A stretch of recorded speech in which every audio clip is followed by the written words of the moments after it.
Hi, how's it going? Back for more. And tonight I'm going to do a background video that basically shares with you the foundation of the job I had gotten when I first became exposed to narcissists, at least first became aware of what a narcissist was. And it wasn't honestly until after I had left there that I truly knew what it was. It was my last year, I think like 8 months before I left, that I first heard the term narcissist and began like my research in earnest several months later.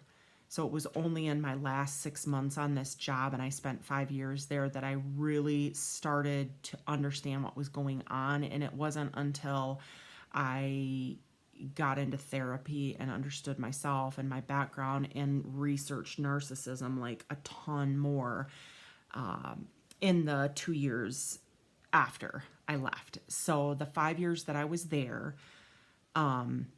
really was just for me, as far as work relationships. There were some rewarding moments there. Don't get me wrong, it wasn't all bad, but what I took away from that experience was so incredibly growth oriented, I guess. I learned so much through that traumatic experience. And I say traumatic very loosely because and I put it in quotations because I wasn't abused. I mean, there's so many people that are in much worse situations than I ever was. And it was uncomfortable and stressful and all that. I was treated very poorly by many people. But there were a handful of people there that did treat me well. And I will never forget the kindnesses and the benefits and stuff that I got while I was there. So that's not to say that all was bad. It's just that with two people in particular, and possibly a third, it was awful, and maybe even a fourth or fifth, depending on your perspective. But two definitely. So the one narcissist selected me as her target. And I'm just recapping all of this. And the other narcissist selected me as her flying monkey. So the two narcissists were like two negative ends to batteries. They could not be around each other, and they avoided each other like a plague. And if they were around each other, they repelled each other. They were never and could never be alone in the office together or by themselves together. There needed to always be a third person around them. And if you do more research, you know exactly what I'm talking about, on two narcissists in the presence of each other. It just doesn't work. They pretty much keep to themselves, but it can be also explosive. And I saw both of those things. But I wanted to give you some background on how this job came to be for me, just so that you kind of have a foundation as we launch into more content, more of my experience, more of what I learned and how I've grown, and certain very specific examples of narcissistic characteristics like gaslighting, ghosting, things like that, and what flying monkeys are. So I'm going to give you that background now. So I had worked for this company back in the 90s as a young adult for about 6 years, and the person I worked for at that time worked his way up in the company, and we had been friends before, but by the time 2014 rolled around, he was the VP of operations. So he had moved up in the company and he had done well. He was excellent PR with the public, just a very friendly, outgoing, personable, hospitable. You just cannot help but like this guy. Great guy. So he had worked his way up and became VP of operations at the time. And I actually had reached out to him because my family lived on the other side of the country, and we were looking at moving back to this area where we eventually landed. And I had reached out to him in April of 2014 and said, hey, I worked for you guys back in the 90s and I really liked it. I'm thinking about moving back. Do you have anything? And at that time, he told me that they did, in fact, have a position available in their accounting department. It was an accounts payable clerk position, but unfortunately, it was a part-time position. And would that work for me? Because they definitely were interested in hiring me back.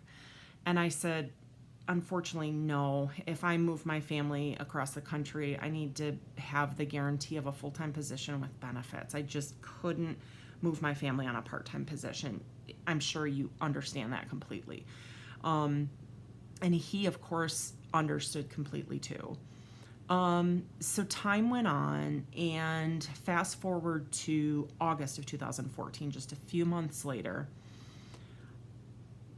my family at that time knew we needed to leave. I'm not going to give you all the details surrounding the circumstances of my personal situation because it really is irrelevant to the content, but suffice it to say, we needed to leave our house. Long story short is our landlord that we were renting from was being foreclosed on.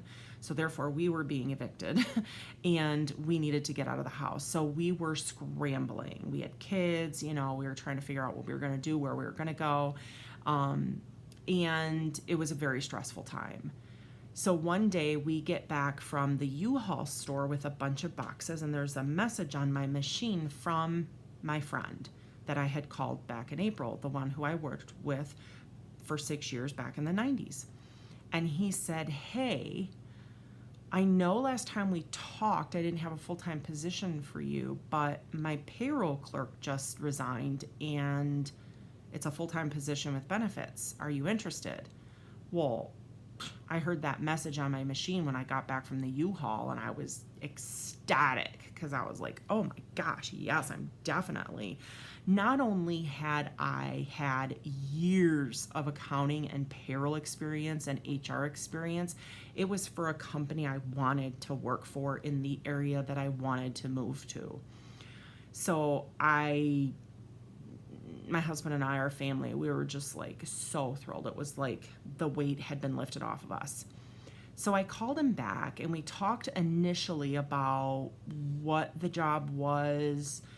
And he said at the first conversation, he said, well, I currently have an accounts payable person, the one we hired back in April, who actually has made that position a more full-time position because of all that she does. And she's expressed interest in this payroll position. She feels as though it would be a big step up for her. Do you feel, he said to me, do you feel like you would be okay in that position, in an accounts payable position, or do you prefer the payroll position? And I said to him, it didn't matter to me. In my mind at that time, my family and I had so much pressure on us that all I needed was full-time with benefits. And either one of those positions at that moment in time, the AP position had moved into a full-time position, and then payroll was also a full-time position. So I responded to him, whatever you think is best. I said, you look at my resume, you see my skills. I've done AP, AR, payroll, all kinds of accounting functions, HR functions. So you put me where you think you can use me the most. And he said, okay. So he talked it over with the accounting manager, called me back. We had a 3-week conversation and talked about my skills and all that other stuff and what I could do for the company. And they decided that I would be best in their payroll position because the girl in AP, now let me remind you, the girl in AP is the person who, once I joined the company, selected me as her target. And I think hopefully you're starting to see why. So they had decided I would be better in payroll because I had all this experience in payroll, and then I could just pick it right up where I left off, or where, the person before me left off. And they didn't feel like this person in AP, because she had any experience at all, even though she was already working for the company, they felt that I would be a better fit for the payroll opportunity, and they wanted her to be there a little bit more longer before they, which obviously I completely understand. I was fine with whatever they wanted to do. But what was interesting and one of the things that stood out in our phone conversation to me is when we initially talked, my friend made the comment to me, we really need someone in the office who can complement the office, and we need a team that where everybody gets along, and I was like, heck yeah. And that comment to me at that time was an incredible relief, because I have worked with some doozies, let me tell you. And I thought that was the best thing I could ever hear at that time. Now, hindsight is 2020, and I would caution you, this is one thing about healthy living, I don't think that everybody who says that or some variance of that statement has ill intentions, but I would bring caution, or maybe ask more probing questions in your interview if you are told that by any employer or potential manager or HR department. If someone says to you, we need a team that can get along, or we need a team that is cohesive, or, and they're basically making a statement to you, but they're looking at you for a response and they're wondering how you're going to respond to that. My reaction, of course, was like, yes, awesome, me too. I'm looking for a team that really gets along too and is cooperative and productive and supportive and all that stuff. Now looking back, that statement was a huge red flag to me, and I'll tell you why. Because what it sometimes can mean, and what he was telling me is, I don't have the skills to hold people accountable and to sit them down and tell them, you're acting inappropriately, you're being disrespectful, and therefore issuing disciplinary action. I don't know that he ever, in his history with the company, ever issued a disciplinary action form or documentation for that matter. I believe the only documentation I ever saw in my HR role for 5 years was either for alcoholics that had a problem on the property while they were at work, or theft. And those were the only two cases I can recall ever seeing any sort of documentation in someone's file. But I can tell you, with 400 employees, yeah, they had some issues. They had some stuff that needed to be documented and should have been documented. I digress. So I would caution you, if you are ever in a situation where a hiring manager or an HR department is asking you or telling you or urging you to respond to a statement such as, we need a team member, a team player, what can you bring to a team? I would respond with my own questions, like, are there any people right now with a volatile personality that I would be working with that I should be aware of? Are there any toxic members on the team right now? Are there existing disciplinary actions on file? Does the current team really get along well? Things like that. Because honestly, hindsight is 2020, right? And had I heard that statement and known what it meant or thought a little bit more about it, I still would have accepted the job. It wouldn't have been enough to turn me down, but it would have clued me in to perhaps a little bit of the dysfunction, and at least made me aware that there was not going to be anything happening. Because truth be told, the other part, it's a multifaceted statement. Part of the other side of the equation is that not only was he incapable or didn't have the skills or ability to hold people accountable, his partners, the other owners, also did not see it as important, as vital to the growth of the business. So it's not like he had support either. So, when you think about cohesive team members. You want good behavior, integrity, honesty, respect, accountability, things like that. And that just did not happen. That just did not happen. Sometimes it did, but sometimes it didn't. I'll give you more examples later on. But so I came about this position by reaching out to him. I had 6 years of work in this company before, and he made the decision to put me in payroll. And he also knew that his accounts payable person was interested in the role with me coming in. So that's a little bit about the background of how I got the position. And it's significant for several reasons, because I'm going to give you more red flags that I received as I worked there a little bit longer, a little bit longer, a little bit longer.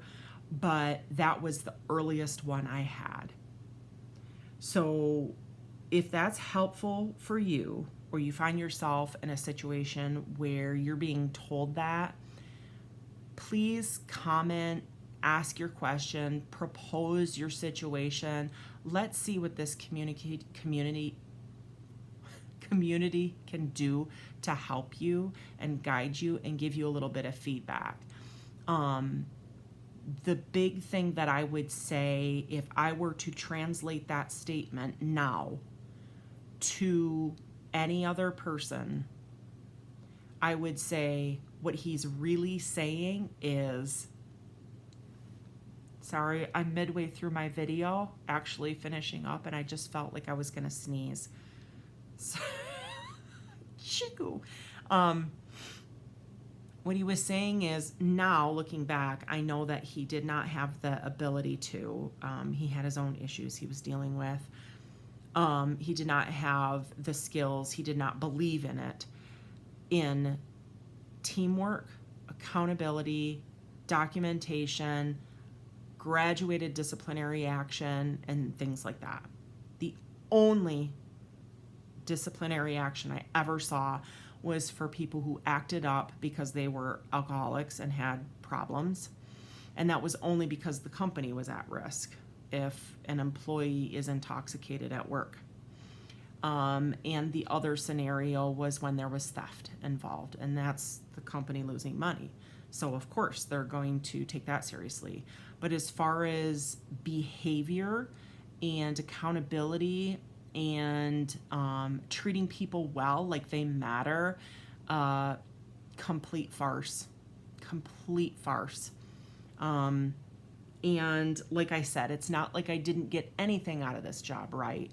There were some perks I got, definitely. And we had some good times and some great laughs. So again, I'm not trying to say that it was all bad, but I'm trying to keep it balanced and real, because that's the only way we're going to help each other, is to keep it real. And the truth of the matter is, truth, right? Is that you got to be careful when someone says to you, can't we just get along? Can't we all just get along? Thanks for joining me on more Whole Wellness with Ann. Have a great night.